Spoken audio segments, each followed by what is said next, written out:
Hey there, everyone. Welcome back to Leadership Lessons with Cheri. Hopefully, you've had a great week and things are moving along for you just as they are for me. Just a quick reminder before we get into this week's topic to remind yourself to celebrate the small steps that you are taking each and every day. We get so bogged down in what is happening in the world around us and are we meeting our goals yet? And especially this time of year, as you get into September, if you're on a regular calendar based year, thinking that 2023 is about to be ending and where are you compared to accomplishing all of your goals for this year, we can get into that hustle mode. I think, at least I know for myself. And it's important to step back and really make sure that you are celebrating the small steps that you take along the way. One of the things that I started doing most recently is actually writing down one win for every day on my little calendar so that I can stay focused on that rather than thinking, oh, I didn't accomplish this, or oh, I haven't made it here yet. So just a little tip for you as we get started with this week's episode. All right, so this week I want to talk about something that I thought really resonated with me as I was thinking about being a fantastic, fabulous, successful leader in the world. Now, we know that there are so many skills that a leader needs to have, right? That some of those skills are kind of innate, I believe, that you're just kind of born with some of those skills. I think you are just a people person. I think that's one of those skills that you just can't really teach people to care necessarily. You just care about others. And I think that's one of the strongest skills, a leader can have, because if you only care about your own success, then it's going to be real hard to empower your followers, your staff, your whoever is involved in the work that you do to get on board and move forward and help you make your organization the best that it can be. I think that, it's also some skills that you definitely can learn. I think problem solving is something that you definitely can learn how to do, being able to step back and look at the big picture rather than just focus on the small things that are happening. But again, regardless if it's something that you just kind of have that tendency as a person, your character, or if it's a skill that you learn, there are many skills that a leader needs to encompass in order to be great. Today, I want to talk about one of those things, and it's kind of a weird type of skill because I think it's one of those that you have to have that inner drive. You kind of have to be born with this, but in another perspective of it, you can also learn it as well. And that's the skill of being a great example. Now, I worked in the world of education, and I remember when social media, because I've been around for a long time, when social media first started to become a thing, right? And I remember that all of us that kind of started together and we were on our path together from teachers into the principalship and just thinking about the next generation of people we were hiring. So most of the people that I worked with, we were all Gen Xers, right? Just kind of in that time frame. And when we started becoming leaders and hiring, we were starting to hire Generation Ys or millennials.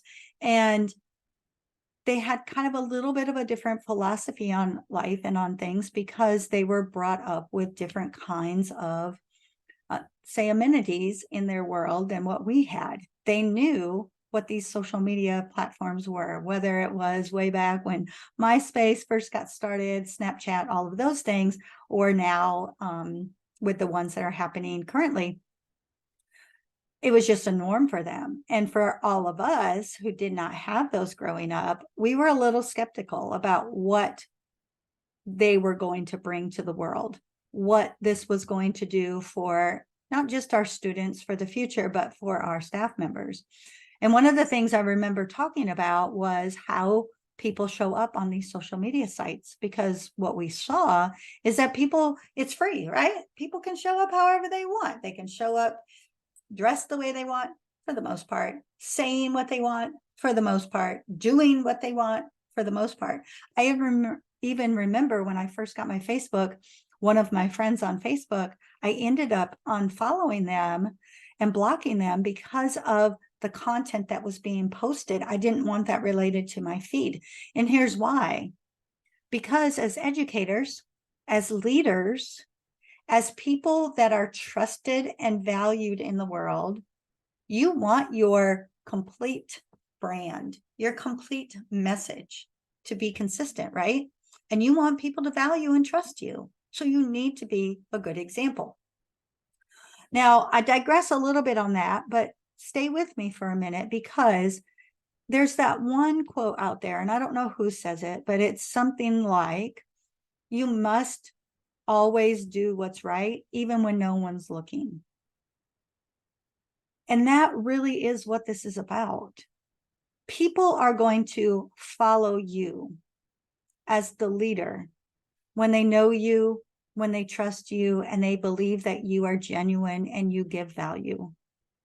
It will be hard for you to say, don't do this, but then you go do that in your own personal world.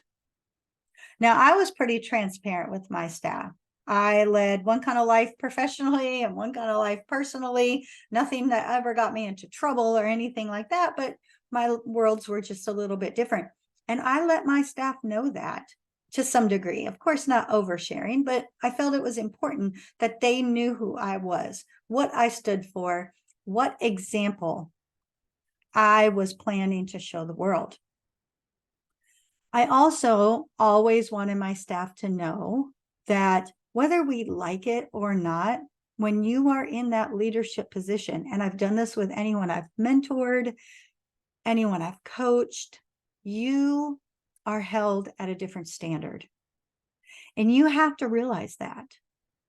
Now, clearly, there's plenty of examples out there of people, and I'm going to call these people influencers out there that maybe have a big following, maybe have a lot of people that know them.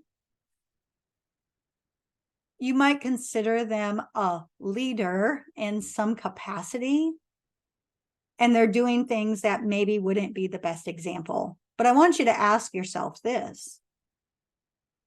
You may think that what they're doing currently is okay, but what if their title was different? What if they were the person that taught your child? Or they were the person that ran the business that took care of your parents when they're older? Or what if, and we could go on and on with the types of positions, but if you reframe it as an influencer and they're making choices that may not be the example that you think is a great leader, and it's okay in the position they're in now, but if their position were to change, would it be necessarily would they be as valued? So having said that, and I point that out because I think sometimes our whole thought processes change when everything is out there, right? Everything is available for us to see, for us to hear, for us to know about everything. And that's the world we live in. But again, to be a great leader, you need to also be in a position to be that great example, the one that people want to get on board with you, the one that people want to be able to be part of what your mission is. So how do we do that? I think the first thing that we have to remember is changing our own mindset, realizing that leadership is an awesome responsibility. And it's a very important responsibility. You have been given the position to care for, to empower, to engage, to supervise people, and to work for your customers and clients. And if you want to do that well, you need to realize the awesomeness or the seriousness, maybe in some aspects, not saying that we all have to be 100% serious, but you get what I'm saying, of that responsibility. Changing your mindset to know that you are regarded in a little bit of a different manner will help you to know when you should say or do something, when you should post or not post something, when you should keep or change up some of your relationships in some ways. I think the next thing that you really have to do is determine what do you want to be remembered for? What do you want your legacy to be? Because we all leave a legacy, no matter what position we're in, no matter who we are, people are going to remember us for something. And if we want to be remembered as being a great leader, then we need to do great things. And one of those great things is being that great example. And you have to figure out what that great example is for you, for your people, for your world that you're working in. That may be a little bit different for every kind of industry or any kind of community that you work within, personal or professional. And you have to decide that. And then finally, what I think you have to remember is we're not perfect as leaders. And you can be a great leader and you don't have to be perfect, okay? I don't want you to feel that any of this message is saying that you do have to be perfect and put yourself on this pedestal. We're all human, and we're going to have days that are great and days that are not so great, right? And make decisions that are great, and maybe make some decisions that we go, ooh, maybe I should have rethought that. And that's okay. So remember to give yourself grace, and remember to know that your mission for your own personal growth, to help you be that great leader, to help you be that great example, because your followers need to see this as well, is that you're continually learning and growing, and that your biggest competition is yourself from the day before or the week before or the month before, and that you learn from any of those mistakes and you admit it. You're humbled by that. You're not afraid to say, I'm sorry. You're not afraid to say, oh, I didn't do that so well. How can I now do this better? Because that's going to go a long way with your people. And again, another great example for them to want to follow, to want to be part of your mission. All right, y'all. Hopefully you gained just a little something from this week's episode. Again, go out and be that great example. Don't put too much pressure on yourself to make it perfect, but do really think that mindset and realize that you have that awesome responsibility. And by doing that and building that value and trust, your people are going to want to help you do big things in the world. And that's what this is all about. I'll see you next week right here on Leadership Lessons with Cheri.